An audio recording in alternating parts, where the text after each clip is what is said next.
The night I found lipstick smeared on my husband's shirt was the night I realized I didn't even recognize my own life anymore.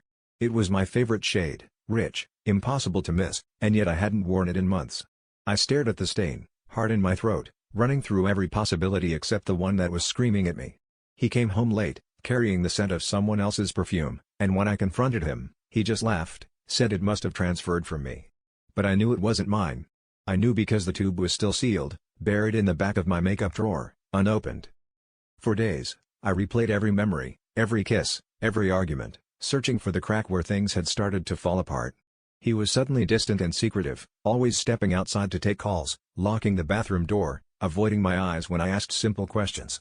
The tension grew until it was sharp enough to draw blood.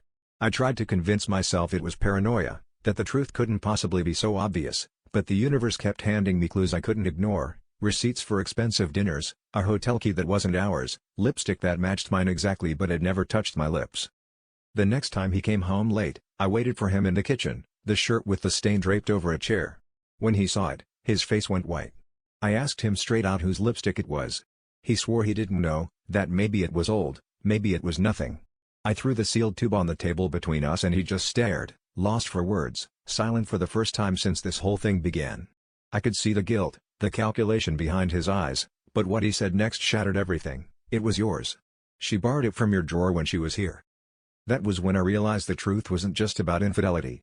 The real betrayal was how easily I'd let my guard down, how much I'd ignored the obvious signs because I wanted to believe in something that never really existed.